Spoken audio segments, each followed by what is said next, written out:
of the Tailgate. We are in Indianapolis, Indiana. I'm here joined by Connor Hughes, the Athletic, Ralph Vacchiano, our NFL insider. Guys, can you tweet this out, please? I will, yes. You got it out? All right, you got to tweet this out. All right, guys, yesterday Ralph and I, we talked a little Giants. We brought Connor in today. We're talking the Jets, all right? Both Robert Saleh and Joe Douglas talked today at the Combine. Robert Saleh, however, did it from Florham Park. Him and this coaching staff was not out here. Ralph, what was your biggest takeaway from what Coach Saleh had to say? Are you guys done tweeting, by the way? I'm looking for it. I got to search a little bit. Yeah. Oh, you're looking for it. You guys were ready? Just give us a few minutes. We'll get to it. Okay, sorry. My goodness gracious. Yeah. Good thing we're on a 20-second delay. Yeah, exactly. Go. You know, there were a lot of things to take away from him. He didn't say a whole lot of divulging his plans and things. But shocking. Exactly. But there were some little nuggets. I thought one of the most interesting things was when he talked about edge rushers in this draft, which obviously is a huge need for the Jets. They didn't have much of a always been a huge need for the Jets. For years and years. And they're sitting there with a pick at 4, and there's a couple of edge rushers at the top of the draft that a lot of people like, Kayvon Thibodeau and Aiden Hutchinson, and one of them might be there for the Jets at 4. Robert Saleh said he liked the class, thought they were really good, really cool, very deep. But as far as the top guys go, he said there's no Nick Bosa or Chase Young there, which for the first time made me kind of think, I wonder if the Jets see those guys as potential number 4 picks, or if this class is deep enough that they would rather take an edge rusher at 10. Or he even said, don't rule out the late first round, early second round guys as being productive too. So, because they have 4 picks in the top 40. Yeah. I mean, I still think edge rusher is very likely at number 4, but I'm certainly questioning that after listening to Robert Saleh. Yeah, Connor, do you have the same feel? Sort of. I mean, I think it's more. It depends on who's there. You know what I mean? I think, I don't think there's really any chance that Hutchinson falls, but Thibodeau is the guy that, whether it's because of personality reasons or some, other concerns that are popping up, there's a chance he does fall to 4.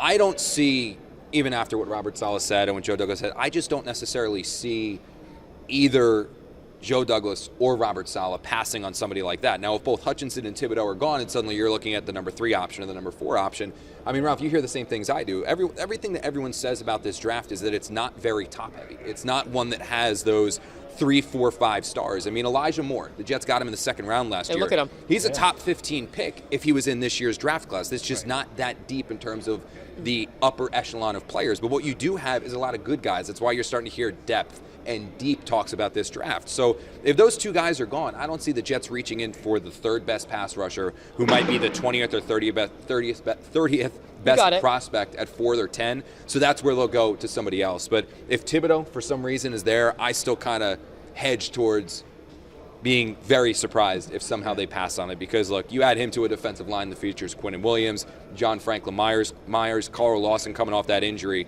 You're talking about a group that it's not the Bay Area on the East Coast, but it is a group that would rival San Francisco as you start to see some of those pieces come together. And again, this is a defense that's going to build from the front back. And don't forget with Thibodeau, we're talking about a guy who we spent most of the college season hearing about how he was a likely number 1 overall pick. Yeah. So there's a little, over-analysis going on right now, and people are talking about his lack of fire and other things that supposedly drop him in the draft, but clearly he can play, and obviously the Jets can see that too. And that happens, though. I mean, you see that every year. Whenever you have those prospects, and it's the one thing so many people will tell you, is when you have those prospects that are the preseason favorites to go number 1, they're the ones that everyone's talking about. By the time you get to here, February, March, we're at the NFL Combine, people don't want to talk about Thibodeau again because they've talked about him ad nauseum throughout the last 4, 5, 6 months. So now they start to think about other people, and then suddenly the red flags start coming up, and suddenly you start thinking these other guys are so much better prospects. But he's somebody that I keep going back to it, but it's truly, I would be surprised if the Jets pass up on him. I think where it gets interesting is once you get to 10 and beyond what they do. All right, let's talk about that because they have the 4th and 10th pick. Yeah.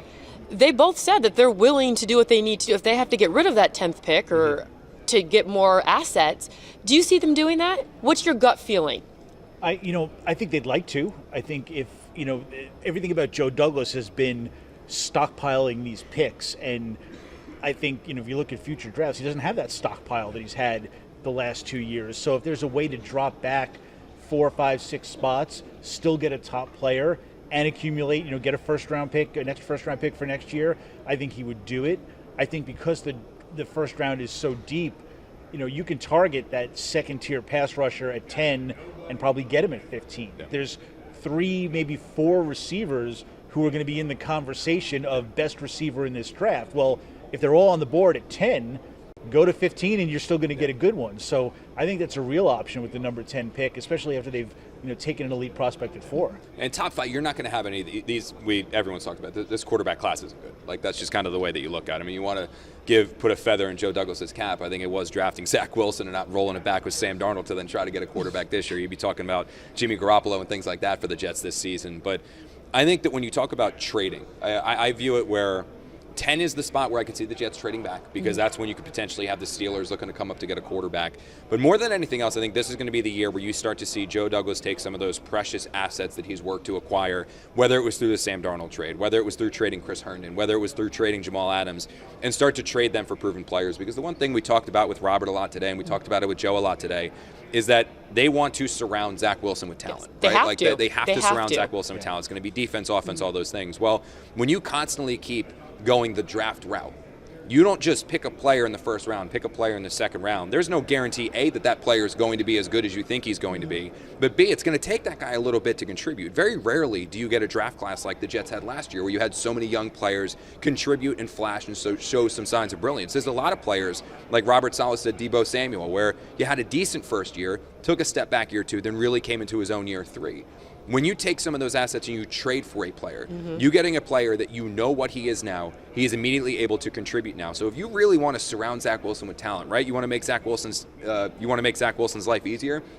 I don't necessarily know if the best way to do that is to go the draft route, because it's going to take them 2 years before they're helping Zach Wilson. When if you were to take that second round pick and say trade it for a receiver that you think is a number 1, that guy's coming into Florham Park. He's arriving the first day of OTA's minicamp, training camp, and he's a number 1 receiver now. He's not a number 1 receiver in 3 years. You're not waiting for him to develop. He's not taking rookie lumps. He's ready now to contribute and help this team immediately. So I think Joe realizes that. I think Joe does feel not enough pressure to go crazy in free agency, but he does feel enough where he knows he has to make this team better. They can't win 4 games next year again. They have to get to a point where they're at 7, 8, 9, playing competitive football, where you can play the math game and say, okay, if this goes the Jets' way and that goes the Jets' way, maybe they can make the playoffs. He has to have this team in that situation, and the way to do it is get some players that you know can help this team right now. And from talking to him after the season and talking to him again today, it sounds like he's more than willing to do that if the opportunity is. The Jets need to be playing meaningful games in December. And let's talk about Joe Douglas. What was your biggest takeaway from what Joe Douglas had to say today? Again, a master at not saying a whole lot with his plans. Easier to transcribe than Mike McCagnon, though, so he gets a check mark for that one. Yeah, exactly. I mean, we talked about this earlier, too. I think that the big takeaway from him is the free agent spending spree that everybody's expecting, because they're Jets are top 5 in cap room, is not going to be a wild drunken sailor type spending spree as some previous Jets GMs have done, where they're giving them guys big contracts, top Le'Veon of the market Bell. guys. Bell. Yeah, exactly. Joe Douglas's big thing has always been about maintaining financial flexibility in the future, in part because he was still building this team and it was going to take a few years, but also because they don't want to just be competitive 1 year and then blow it all up again. They want to keep it going, which means you don't want to have a player where you have to keep him 3 years from now because the cap hit is so high, something that the Giants across town are dealing with right now. So, it sounds to me like instead of going for the top of the market guys who are going to get $100 million, $25 million a year, he's going to wait it out a little bit and get the next tier guys, really good guys who are a little bit more affordable. I think he'll spend more than he did in the past, but you're not going to see deals where you look at it and go, holy cow, I can't believe he spent that much. Yeah, and I think it's also going to be, Jeané, probably even more, or in the lines with that, I should say, it's going to be the non-sexy positions. It's not going to be going out there and giving a ton of money to a wide receiver in free agency. I don't necessarily know if that's going to happen. Obviously, the running back, we've been down the Le'Veon Bell route before, so that's obviously not going to happen. And the reasoning for it is that, look, when you talk about the premier positions that you want to draft, right? You talk about left tackle, you talk about cornerback, you talk about pass rusher. Seldom do those positions actually hit free agency, because when these teams find these players, you hit on it, they're keeping. They hold on to them for dear life. I mean, you're not going to let them hit free agency. That's why, like what Hendrickson did with the Bengals, that's an anomaly. It is not the norm. Very rarely do those players hit free agency. But when you talk about tight ends, when you talk about interior offensive linemen, interior defensive linemen, safeties, those players tend to hit free agency. So I think you'll see Joe Douglas be aggressive in those markets. You're going to see him, if for the tight ends there, whether it's Dalton Schultz with the Cowboys, or maybe it's David Njoku or O.J. Howard, or whoever hits free agency from that regard. I think you'll see him be very aggressive with the tight ends. The safeties, Jesse Bates, Marcus Williams, 2 guys that are going to be there. I think you'll see the Jets be aggressive and in those markets, but giving them $50 million or $60 million or $70 million are these flashing across the screen, holy cow, did you see what the Jets gave up? I'm with Ralph. I don't think you're going to see that. They'll be aggressive. They'll go when they want to be, but they're not going to spend wildly like you've kind of seen from Jets GMs in the past. The tight end market fascinates me, and that's the one. And the Jets need a tight end. Oh, they're going to get one. They're going to get one. Desperate for a tight end. They need a tight end. I agree that they're going to get one. The franchise tag could change the plans. Yes. I don't think Dalton Schultz will be franchised. Mike Gesicki might be. There could be that market thinned out, and then you're in the second-tier guys, the David Njokus and guys like that. Zach Ertz, I guess, could be franchised as well. So there's options, but at some point these guys are going to be overpriced in the market because a lot of teams need them. But the Jets, that might be the one position where they have to say, you know what, I know this is too much, but my goodness, we can't go another year without one. Yeah. Oh no. I mean, look, and that's the security blanket for your young quarterback. Yeah, exactly. Well, I mean, I'm trying to think of first year. 2014 was the first year I've covered this team. It was, the tight ends I've covered: Jeff Cumberland, Austin Safarian-Jenkins, and Ryan my first Griffin, year, Chris Herndon. None of them have been good. It was Dustin Keller, and that was the last. That's the last great real one. tight end. And you see, with that guy had 800 yards his final year with the Jets, and his he knee, protected Mark Sanchez. His knee exploded with the Dolphins, but that ended poorly. But this was, you see what a tight end can do for an offense, and the Jets realized Robert that. Gronkowski? Mike LaFleur knows that. You go back and you look at these Kyle Shanahan, right? This is the Kyle Shanahan offense that the Jets are running, right? And that goes back to the Mike Shanahan offense. But if you can go and trace it all the way back to Washington, and you can see almost every single place that Kyle Shanahan went, tight ends somehow found a way to have success. And sometimes it was bigger name guys like you've seen with George Kittle. Sometimes it was smaller name guys like Jordan Cameron, who had career years, or Chris Cooley had career years, or Fred Davis had career years. They've always had production out of the tight end spot. And this year with the Jets, they were basically playing without a tight end every time they ran him on a route. Ryan Griffin, Tyler Kroft, these guys weren't bringing anything to the table. So when they were running routes, they were playing a man down. It was 4v5. It was one of those types of things. So I think you'll see them go the free agent route to get a tight end. It would not surprise me to see them double dip and go into the NFL draft market as well. That's one position that the Jets know. If I was listening to them, I know they want a corner. Obviously, that's a big priority for them as a corner. 2 safeties, big priority. Tight end, wide receiver, 1. What about that safety? 2 big ones too. Did they take it? Robert Sala talked about the safety if a unicorn arrives. Oh, Kyle Hamilton, right, man? We just went through this with Jamal. I wouldn't go that route again. Yeah, to me, that's not a position that you want to take that high in the draft. It just doesn't have that kind of an impact on defense. I think if you look at Robert Sala's defense, I can off the top of my head even name the safeties in San Francisco. So he certainly believes that he can get by with lesser names, lesser draft picks. Kyle Hamilton of Notre Dame is a special prospect. I get it. Everybody thinks he's one of the 5 unicorn? best players in he's the unicorn. But even Robert Saleh, when talking about the unicorn, he said if there's a guy that is that different, I would consider him. He never said I would take him.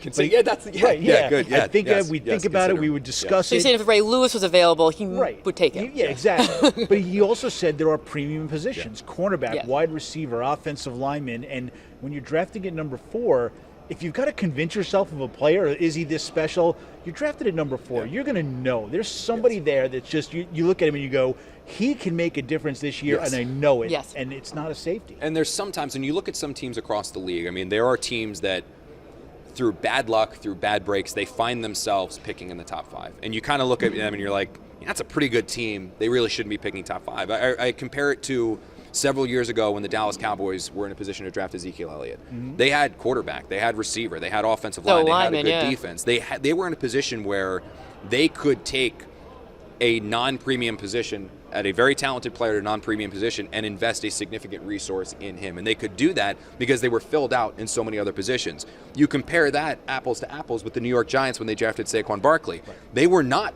like the Dallas Cowboys. They needed offensive linemen. They needed a quarterback. They needed receivers. They needed defense. They took the non-premium position, and you see what happened. The Jets are not in a position right now to be using premium assets on a non-premium position. Unless Kyle Hamilton, you can show me without a doubt, no doubt in your mind, he is a 7.0, 10.0 prospect grade, the perfect prospect. Mm-hmm. He's Ed Reed 2.0. He's a harder hitting Ed Reed.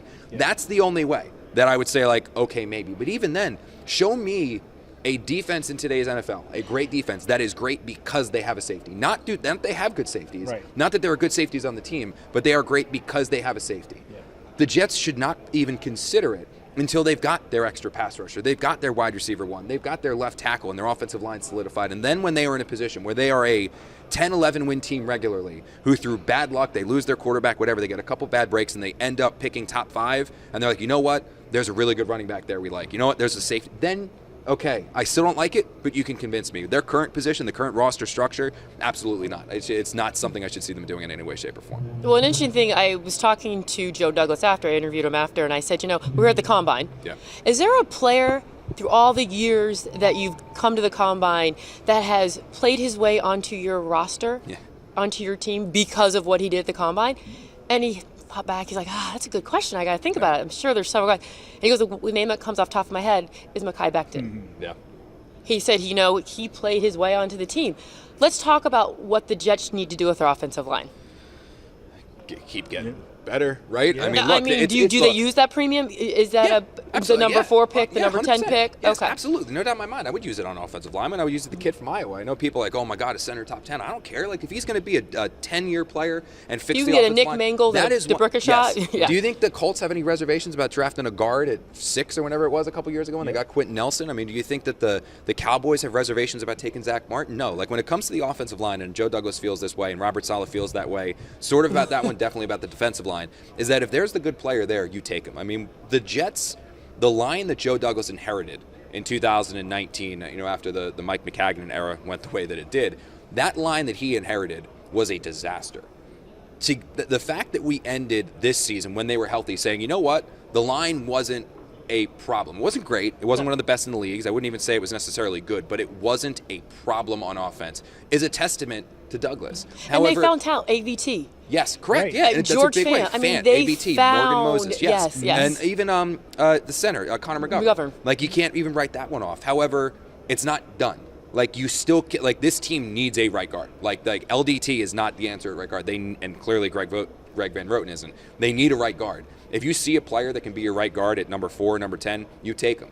You can improve the center position. I think you're probably fine with Connor McGovern for you, but you can improve the center position. You still need another offensive tackle because Fant is going to be a free agent next year, and you have no idea what you have with Mekhi Becton. So you don't want to be back to next year saying, oh my God, we need to find a left tackle right now. So the line's better, but you can still absolutely tinker with and play with it and make it good. Right. I think you're better. You're not as bad as you were, but you still got to get to good, and they're not there yet. Yeah, I agree with all that. I mean, look, you drafted Zach Wilson last year, and the most important thing, I know we talk about playmakers and all that, but if he's on his back, none of that matters. Yeah. So to me, that is the most important thing they have to do, and if it's fortifying guys long-term, even better. And you draft the best offensive lineman, and you figure it out. I mean, they drafted Ike Ekwonu at the tackle of the future. He could play guard for a year if necessary, with Mekhi Becton at right tackle and George Fant at left tackle, and then AVT. Exactly. At some point, someone's going to get hurt. Someone's going to leave in free agency. Yeah. Mekhi Becton, as you mentioned, still in the doghouse. We don't know what his long-term future is. So the more guys you have, he needs another combine, obviously. Yes, exactly. And the more guys you have, the better off it's going to be. I think the other thing with that too is that I wouldn't rule out necessarily the fact it's not a bad thing either if they take this kid and you start him at right guard and he doesn't move out to tackle, and all of a sudden Mekhi Becton does fine. He gets motivated again and he's good again, and all of a sudden he's your left tackle, and Fant has another great year and you keep Fant too, and all of a sudden you still have the growth of that offensive line. It's not a bad thing. But I think the one reason that we are having this conversation where it's like, oh, maybe the offensive line is just fine, is because people look at the Cincinnati Bengals and that offensive line was dreadful and they got to the Super Bowl. But they lost the Super Bowl because of their offensive line. Right. But they also had Joe Burrow back there. They needed Burrow playing at a heroic level to survive. Yes, and he did most of it, 99% of the time. And if they had a decent offensive line, Joe Burrow doesn't get hurt as a rookie, and the Bengals win the Super Bowl this year. Easily. The guy was on his every other play. So imagine if they had a strong offensive line. That's they win the Super Bowl, and it's the as long as Joe Douglas is this general manager, I don't know if we will ever have a draft where they don't draft an offensive lineman. But the Jets even while the line was better this year, they are not in a position where it's like, no, we don't need to spend a first-round pick on him. No, you still need that right guard. You still need another tackle. And then obviously once you get to that point, then you can start tinkering with, you know what, we can improve at center. We can improve in this. And that's when you can tinker with it. But I think absolutely, whether it's 4 or 10, the offensive line, unless I'll go as far as this, unless Kayvon Thibodeau is there at 4, an offensive lineman should be drafted at number 4. Unless Thibodeau's there, you draft the offensive lineman at 4, and you don't think twice. No safety, no running back. You draft the But they're a unicorn. Yeah, right. Yeah, Chris Herndon was a unicorn too. And unless the only other thing I would throw in there is obviously free agency comes first. Yeah. If they go out and they spend big money on a right guard or bring Morgan Moses back at right tackle, you could restock it that way. I'd probably prefer the prospect, but if you do that, if they go sign Laken Tomlinson, the San Francisco guard, and bring Morgan Moses back, And all of a sudden, Sheriff, exactly. All of a sudden, you can look at it and say, okay, we're okay. We can get a developmental prospect in round 3 or round 4, but now we can go edge rusher, cornerback, receiver, whatever, and attack the other needs. So it's just a matter of where what they prioritize in free agency. We're getting wrapped, but we could literally talk for another. Is that what this is? Yeah, Okay. we can literally I talk thought it was, another hour about the Jets and Yeah. what they need to do with and their draft and free agency. But one quick note we need to mention: Quinnen Williams. They picked up his 5th-year option. So, and News. they at least were talking about a contract extension, but that's probably baby steps. Yeah. Baby steps. Indianapolis Combine, NFL Combine, Indianapolis. Yeah. It was been fun, guys. Yeah. Not over yet. No, well, We're doing this again Unless tomorrow. you're Robert Saleh. You and I are doing this. Oh yeah, with Robert Saleh. Yeah, he's we get to be at Florham kicking Park. off his shoes at home on the Yeah, why couch. not? All right, for Ralph Vacchiano, Connor Hughes, thanks so much. That was fun. Yeah. I had a Thanks blast. for watching, guys. Can you guys tweet that out again? Yeah, retweet Yeah, it. no, They I can got retweet I it. They can loaded retweet up it. All right. We'll do it every hour. From Indianapolis, not Florham Park.